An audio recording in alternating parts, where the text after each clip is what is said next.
Welcome everyone to the DFWBIM Infrastructure User Group, and I have Zahn with me, one of the Expert Elite members. So we have this is going to be a real formal, laid-back video webcast, and I want to introduce Zahn. So Zahn, introduce yourself. Tell me what you do, how long you've been in the Expert Elite program, and where you live. So go ahead and get started. Okay, well, welcome everybody. My name is Zahn Ta. I've been in the Autodesk realm and family for quite some time. I think probably early 1990s, 91, 92.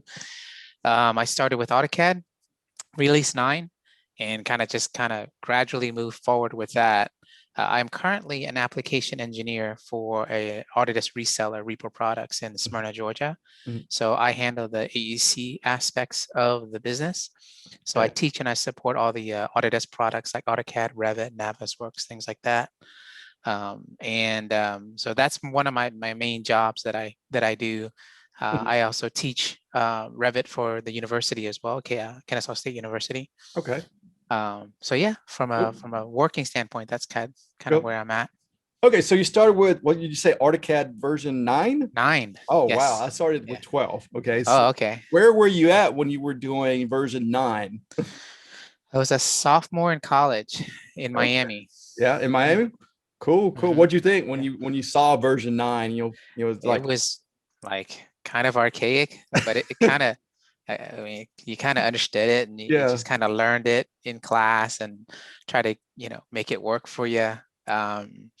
I didn't start using AutoCAD in the workforce until until release 14, I would say. No, probably like release 12. No, I would say release 12 was when I started using it for work purposes in a firm. Yeah. So AutoCAD version 9 in university. Okay. So what version are you currently using now? 2021. All the products are 2021. Okay. Mm-hmm.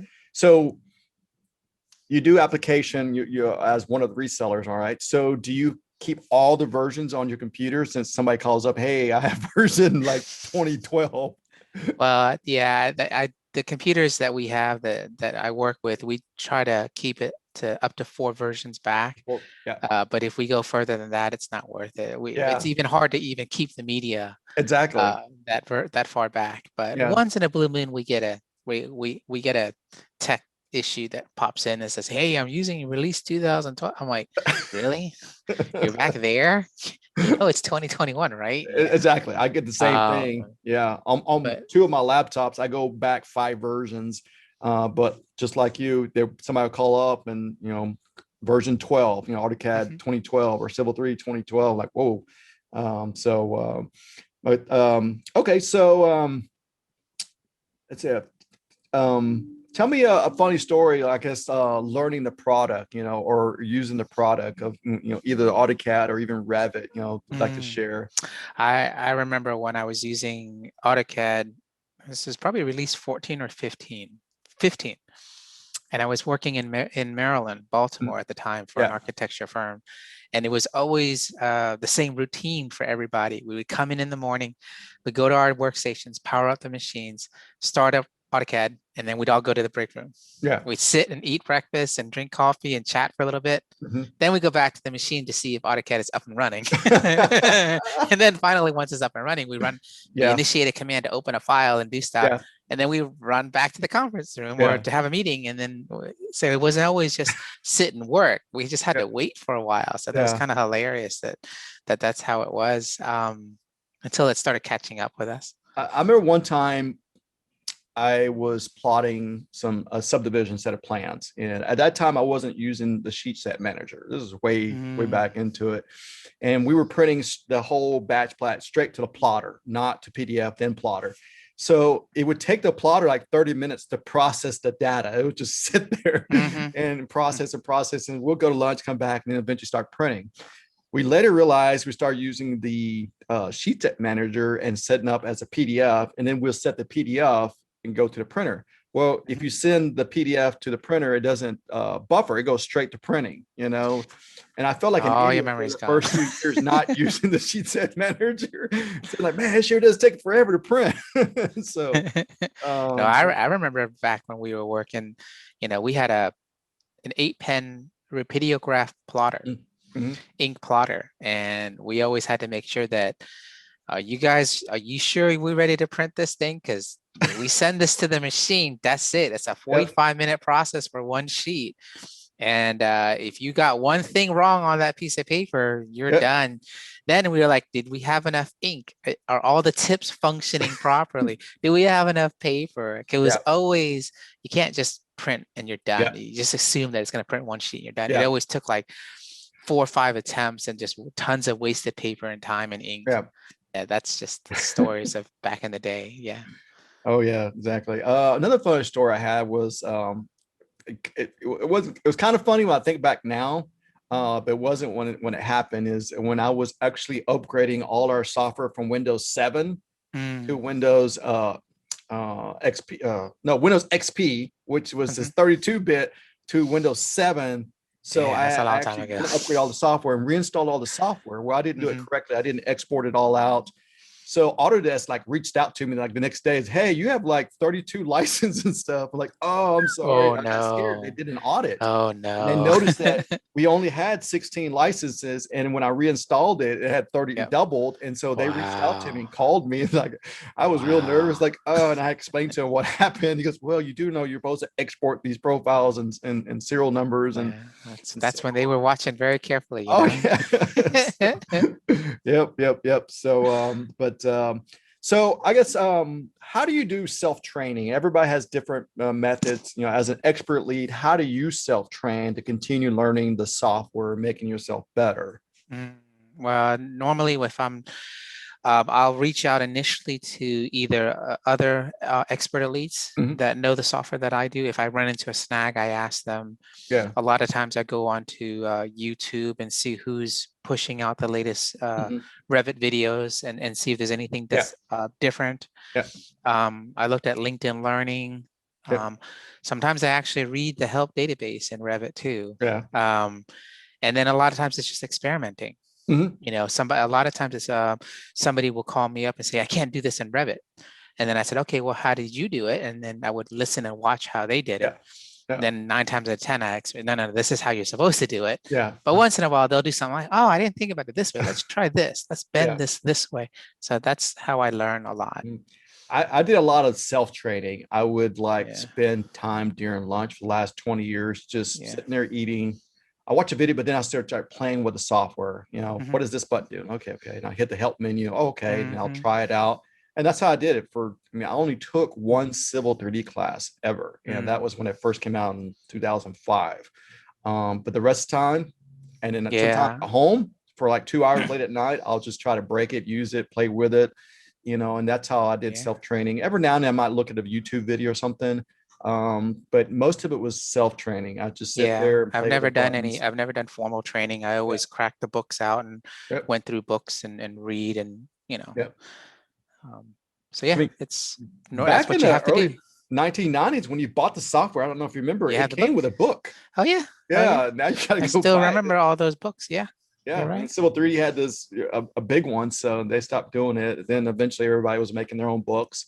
Like the Mastering Civil 3D book that was like 1,200 pages.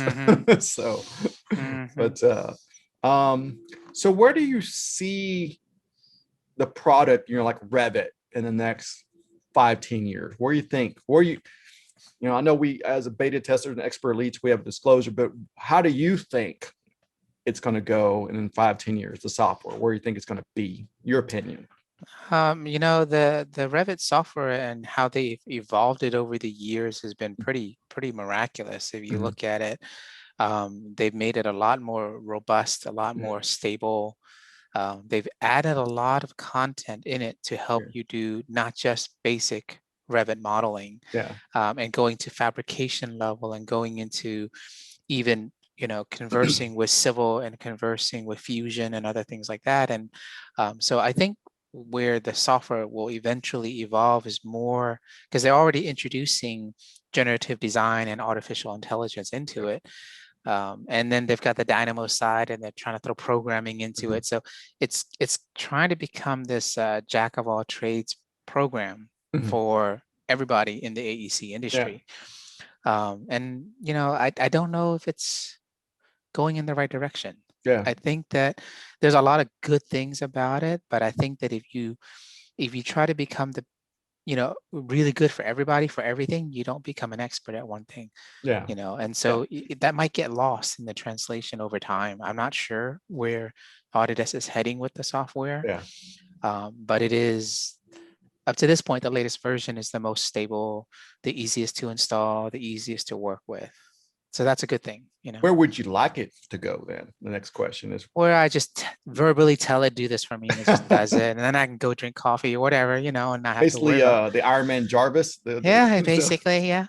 No, no, I mean, I think one of the things it may be something that could be explored would be codes, not as in programming, but like local city and government codes of building requirements. Yeah. So, somebody says, hey, I need to have the software be able to tell me, based upon this size and this type of space, what's the maximum number of occupants that it can have, ADA accessibility, all that stuff should be already pre-done and built into it. All you have to do is pick the database for the country code or whatever the location, and it knows, hey, if you try to draw this, it's not going to let you draw it. Yeah. If we can get it to that level, that would help out a lot for the architects out there that are that's a good point. It'd be good to have preset design standards, city or regional style design standards. Just like in our Civil 3D, we have the AASHTO 2011 standards for road design. So now if we can do it for land development and residential, commercial and industrial projects.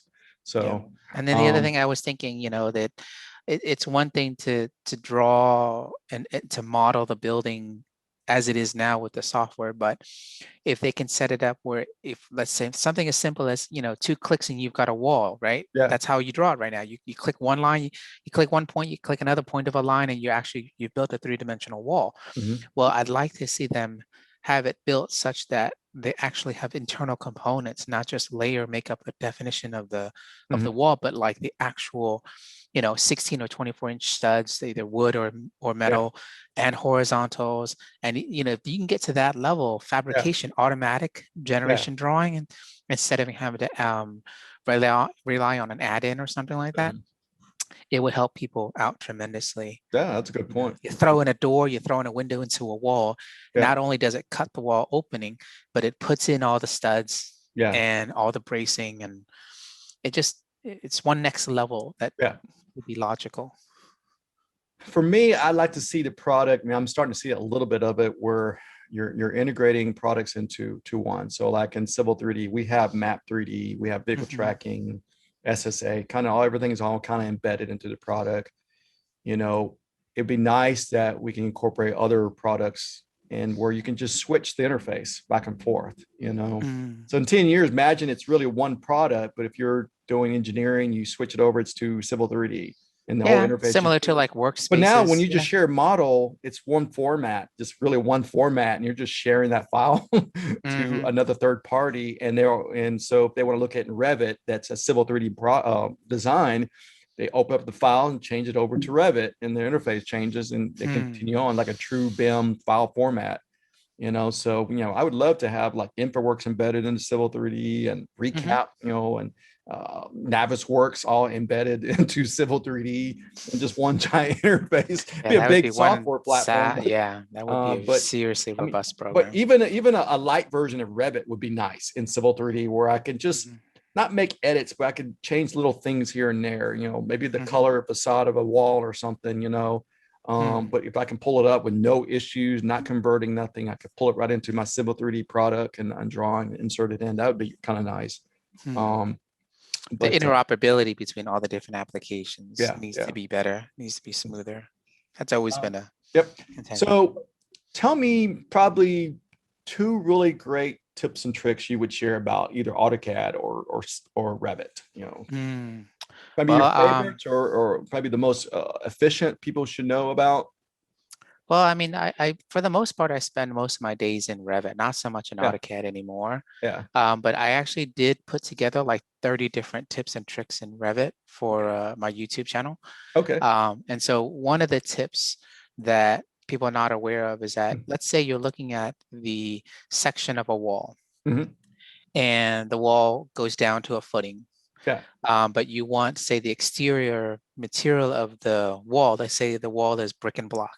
Yeah. You want the brick to go down to the footing, but Okay. you don't want the block to go all the way down. Okay. When you look at it in section view, you can only initially drag the entire bottom of the wall. Okay. You actually can go into the type properties of that wall, Okay. get into the section view, and you can actually unlock the layers, the individual layers of the walls, so that you can drag those layers down. So you can, if you want, I can always show you on the screen, if that's possible. Yeah. But Yeah. You can share if you want to share your screen. yeah. So And then let's also, see. if you want to share, your YouTube channel too, Okay. people can follow you on YouTube. All right, let me click share. Let me put up my Revit and share. All right, so here's a Revit. And here's a situation that this is just a simple little partial model. Mhm. And you've got a wall situation here. You've got a floor here. You want the main part of the wall to go and stop there. You've got a structural foundation wall coming down to a footing. And you want this brick part and the exterior part of this wall to come all the way down. So if we look at it in section view, I want the brick, the air, and that 1/2-inch plywood sheathing, just those 3 layers to come down and die into here, but hold this metal stud and hold this internal 5/8-inch chipboard. So if we select the wall right now, we only have one arrow. And if you pull that one arrow, the whole thing comes down. I don't want that. I just want those. Good So point. what I can do is I can select it, and I can go over to my type properties. I can click preview so you can see what it looks like. We're going to make sure that it's set to section and not plan. And you can zoom in all the way to the really close. And you're dealing with these 3 layers that you want to unlock here: the brick, the air, and the exterior sheathing. We can click edit. And in here, there's a modify command. So when you click it, you can touch that line and you can unlock it. The trick to unlocking it is that when you touch the line, the lock symbol, if your arrowhead cursor point is not directly on the dead center of the lock, it won't highlight. So once it highlights and you click it, it will unlock. Okay.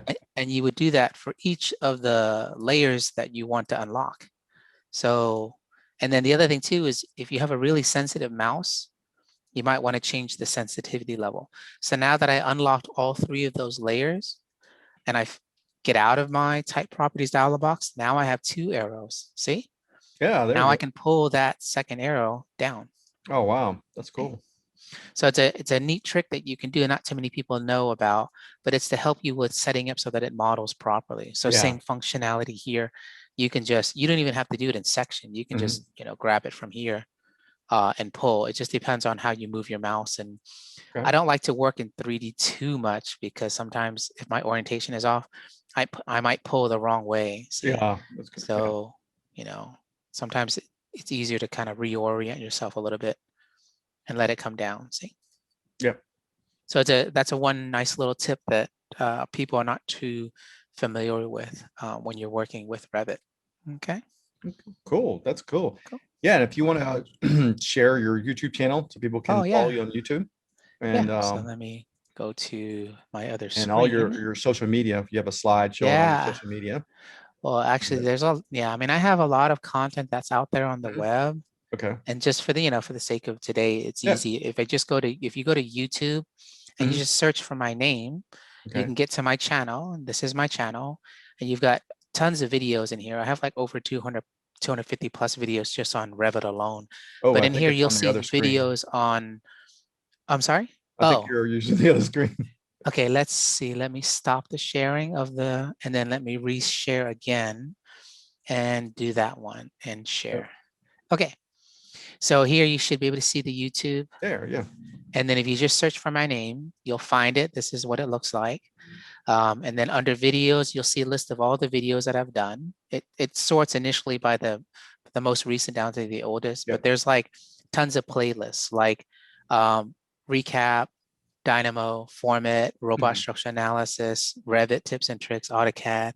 And there's tons of content here. You can just peruse it. and learn from it, because anything that I know or anything that I'm like, oh, I know this end user or these people, the customers would like this or they would Yeah. learn from it. They just find it, So there's a lot of content on my YouTube channel. Cool. I do push out a lot on Facebook, on Twitter, on LinkedIn, Yeah. I have a Facebook group, a Facebook page, a LinkedIn group, Yeah. AKN, screencast. It's all out there. You just have to kind of dig for my name and you'll find it. Yeah. So that's cool. That's cool. all right. Yeah, I used to do a lot of content for other resellers in the past. I did for almost 5 years, creating content for probably 3 different companies. And I have 2 courses also on LinkedIn too, for like a Civil cool. 3D networking certification course, and also InfoWorks Essentials course on there. And now, right now, I'm actually working on a new platform for a kind of more of a larger universal Civil 3D course, my own platform. So, but next question is, if you had more time, I know you're a busy guy like myself, what software would you want to learn how to use? If there was any others, and it doesn't have to be Autodesk. It could be any other kind of design software out there. Does it have to be design software? Well, I mean, it could be like coding. Some people are like, oh, if I had time, I'd love to do coding or something. What I hate coding. I'm not a programmer. I don't have any programming knowledge. And so, learning that kind of stuff is really hard for me. Yeah. I tried learning like Dynamo for 6-8 months and I got the gist of it, but it just wasn't connecting for me. Yeah. Where others, it connects really well. Yeah. I would say, one of the things that's on my list to learn and sit down and do would be Excel, because that's a actually really powerful program. Yeah. And if you don't know how to use it really well, you kind of hinder yourself a little bit. So, but no, I mean, I learned a lot of Autodesk software, and I have to be careful because the more that I learn, the more that I'm responsible for. Yeah. And that means the more that they're going to make me do and support. And I'm like, I'm trying not to be the jack of all trades kind of person. You know what I mean? Yeah. I've been dabbling a little bit with Revit. I mean, it's really difficult because I'm trying to keep the knowledge I have with Civil 3D, InfoWorks, vehicle tracking, Recap, Navisworks. I mean, it's so a many lot. different platforms. Now I'm trying to add a 6th platform. Yeah, it's a lot. It's difficult. And I also dabbled with Dynamo, and I was like, man, it almost feels like I'm taking too long just to write the program, where there's other workarounds, more dumbed down version where I can get this done quicker. So I see some positive, but also some negatives with Dynamo. And I did try to teach myself a little bit of coding. I took a class, I already forgot it. That was like 10 years ago. And so I've been trying to learn a little bit of coding. So whatever mood I'm in, if it's could be one month, I could be like, I'm looking at Dynamo. Next month, I'm going to come back and look at Revit again, and come back. Let me look at programming a little bit. So I just kind of dabble in those softwares back and forth. So I just try to I try to learn when I can. It just depends on what's going on.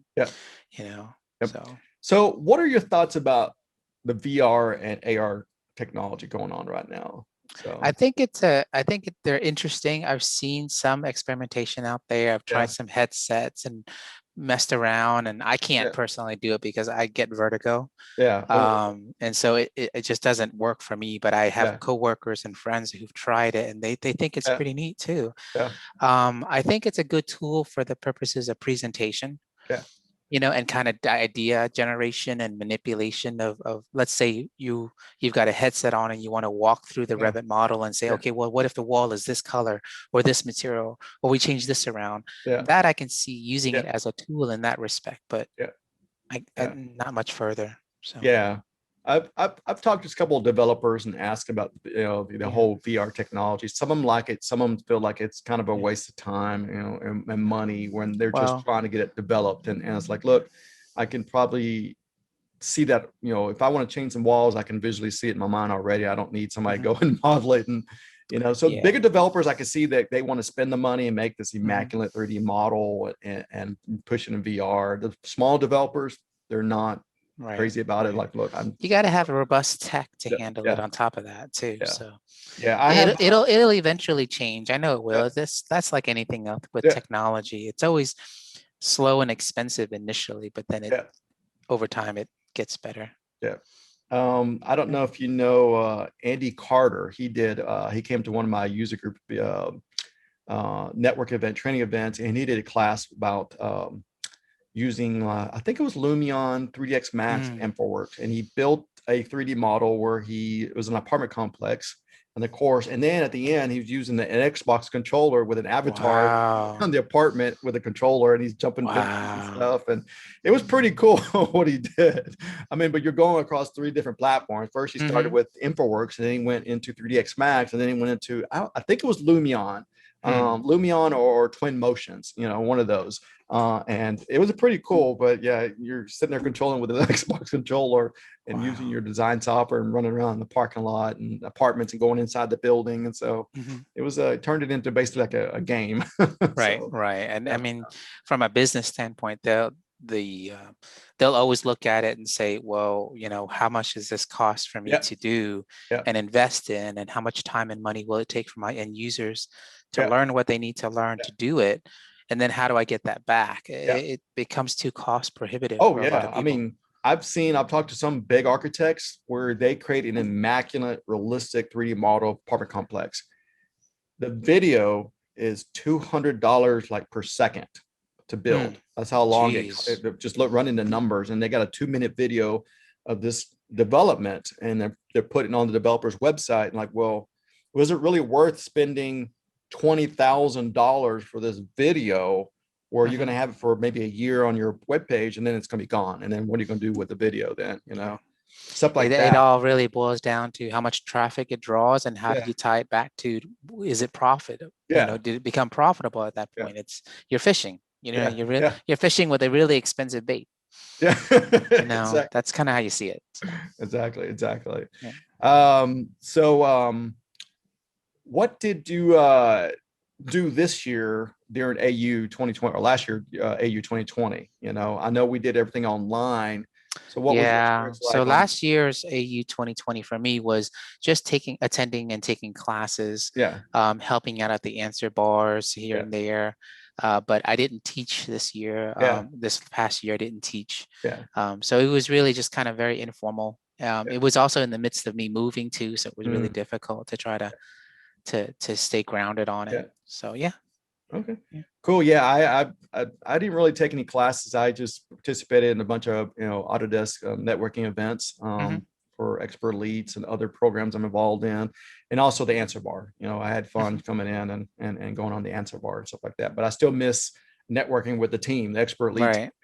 And getting together and brainstorming. That's what I love, going to the AU and networking with other people across the world. Like, what software are you using? Getting those tips and ideas and get the ball moving, and sparks are going. You're like, oh yeah, use this software for this and this and this. So it's pretty cool. I kind of miss that.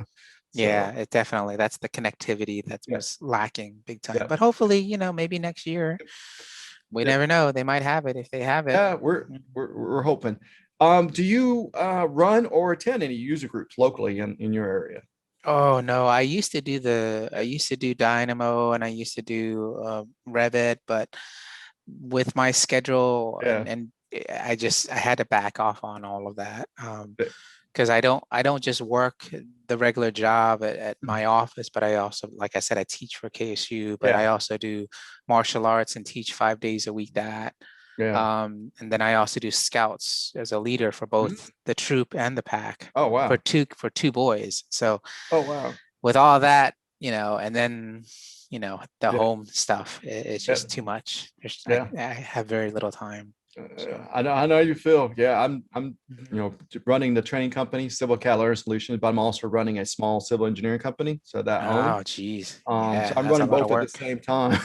That's a lot of work. And then going around designing and doing business development with clients and developers and stuff like that. Then I have president of the DFW user group here, BIM Infrastructure, running that kind of program, the online program, stuff like that, and then all the other Autodesk programs we're both involved in, expert leads, the beta teams, and all the other little programs they're out there. You get stretched then. You get stretched then. Yeah. And then I just released a custom suite of apps. We've been working on creating some apps. Cool. So we have a suite of apps I'm going to be releasing with a partner of mine. And then this year here pretty soon, I'm starting, I'm going to do the Big Brother, Big Sister program here local, Nice. How and cool is that? see how I can help some child and just Yeah, see what I can do for their life, there you So go. There you I'm go. already doing that for another child where I'm actually adopted a child in Central America where you're getting funding, you sponsor a child. So Hmm. I have a child in Central America that I sponsor, So, Wow, so I've just started that last that's a year. big responsibility Yeah. too. So, and hopefully, when, the girl gets older, I can get to meet her, hopefully I made a Hmm. change in her life, a positive change in her life. So Oh I've been yeah. doing that. So, um, but yeah, my goal later this year is to travel though. Hopefully when COVID's over, I want to go to Europe Mm, and that's just good. travel. So, That's good. That's good. yep. Yeah. So, well, I kind of answers all my questions. I mean, I hope you had a good time, Yeah, no, this is, I appreciate the opportunity yeah, to get a chance to chat with you and, yeah. help you out and answer the questions that you've got. And but yeah, I think this is a good way to get everybody to get to know all our expert elites. true, There's so true. many of us, and this is the way to really get to really understand who you are, what you do, what you're Hmm. like. But besides just Hmm. looking at a profile on the Autodesk website, Right, right. so And this is something I'm doing. Yep. yeah, for the audience, for you to understand who we are as expert elites, Yep. you'll realize that we all have the same common one Yep. thread, which is that we are always there to help the Yep. community. And so, reach out to your expert elites, get to Yep. know them. We are stretched thin, no doubt. Okay, we are stretched thin, Yeah. but that being said, I try as much as I can to help everybody that comes into my path as Yeah. much as I can, as quickly as I can. Yeah. So I'll have like email responses and YouTube responses kick back to them at Yeah. middle of the night or whatever. And that's how it Yeah. is, right? So Yeah. yeah, Yep. I All right. appreciate it. I mean, thanks for coming. I appreciate, you spending a few minutes with me. And I hope to see y'all soon, hopefully in AU this Definitely, year. definitely. So, and keep in touch, and I'll let you know when the video's uploaded, and, Sounds good. and have a good week, man. Appreciate You it. too. I appreciate it. All right. All right. Have a Thanks. good one. Thanks. Bye. Bye.